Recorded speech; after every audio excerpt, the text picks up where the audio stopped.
घर से दक्षिण की तरफ कोई भी कार्य हो, यात्रा हो, वह नहीं करना चाहिए क्योंकि यह शुभ नहीं माना गया। जैसे ही आपने मकान और दुकान की छत बनवाई तो आपके लॉसेस ज़रूर होंगे।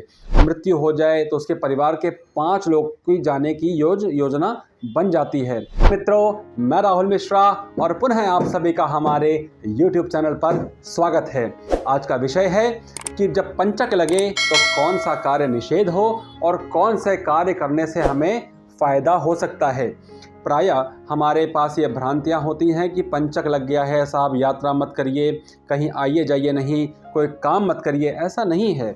पंचक भी कुछ चीज़ों के लिए विशेष शुभ माना गया है और पंचक में कुछ चीज़ों को निषेध किया गया है कि वह कार्य इन 5 नक्षत्रों में नहीं करना चाहिए।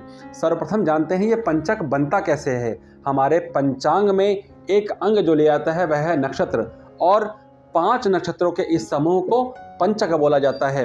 वह 5 नक्षत्र कौन से हैं तो आप चाहें तो आप अपने पास नोट कर सकते हैं। पहला धनिष्ठा, दूसरा शतभिषा, तीसरा पूर्वा भाद्रपद, चौथा उत्तरा भाद्रपद और 5वां रेवती नक्षत्र। ये 5 नक्षत्र ऐसे हैं जिनके मिलने के बाद पंचक नामक योग बनता है और इस पंचक को या पांचक को हम लोग प्रायः मानते हैं कि ऐसे में कोई कार्य नहीं करना चाहिए क्योंकि यह शुभ नहीं माने गए हैं। अब कौन सा कार्य करें जो इसके लिए शुभ नहीं होता या कौन से कार्य का हमें त्याग कर देना चाहिए, अब इसको हम जानते हैं। पहले कौन सा कार्य निषेध है वह आप चाहें तो लिख सकते हैं ताकि आप अपने चीज़ों को सुगम और सरल बना सकें। ज्योतिष विधा में हमारे पास बहुत सारी ऐसी विधियां हैं जिसके अनुसार हम अपने कार्य को करें तो वह फलीभूत भी होंगे और उसका फल आपको अवश्य प्राप्त होगा। तो सर्वप्रथम कौन सा कार्य नहीं करना है जब पंचक लगे?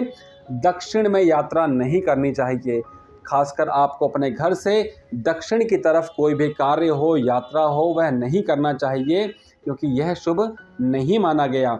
दूसरा, मकान या दुकान की छत ना बनवाएं। जैसे ही आपने मकान और दुकान की छत बनवाई तो आपके लॉसेस ज़रूर होंगे और चारपाई, पलंग या बेड हमें इस बीच में नया नहीं लेना चाहिए। अर्थात जो सुख की वस्तुएं हैं उनको इन 5 दिनों में नहीं लेना चाहिए। वीने से संबंधित चीज़ें हमें नहीं लेनी चाहिए, नहीं तो वह हमें नुकसान देगी।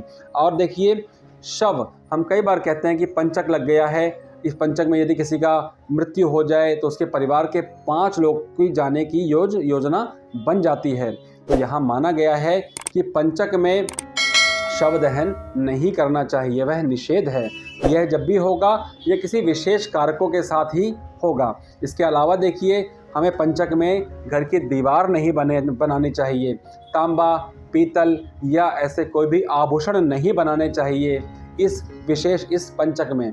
और क्या, लकड़ी इकट्ठी नहीं करनी चाहिए। जैसे हमारे पास खेतों में, बाहर बागानों में कहीं भी लकड़ियाँ होती हैं, उसको कभी भी इकट्ठा इन समय पर नहीं करना चाहिए क्योंकि यह 5 दिन ही होते हैं और यह 5 दिन हर महीने आते हैं।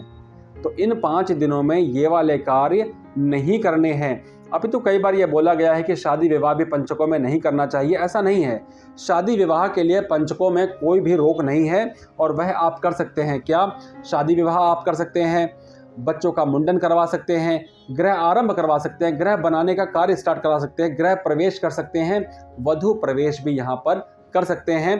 पंचकों में यह सब निषेध नहीं है। लेकिन जो निषेध है वह प्रायः दक्षिण दिशा की यात्रा या शव या बांस से बना सामान या शुक्र से संबंधित चीज़ें और लकड़ी, यह सब चीज़ें हमें इकट्ठी नहीं करनी चाहिए। यह सब करने से हमें कष्ट हो सकता है और यात्रा से कोई लाभ नहीं होगा, अपितु कष्ट ही बढ़ेंगे क्योंकि यह जो नक्षत्र माने गए हैं इसमें शनि और राहु की विशेष हिसाब किताब देखा गया है। और जब भी राहु और शनि एक साथ मिले, खासकर धनिष्ठा का 3रा चरण और रेवती का चरण तक, इन सब में ये सब के सब समाहित हैं।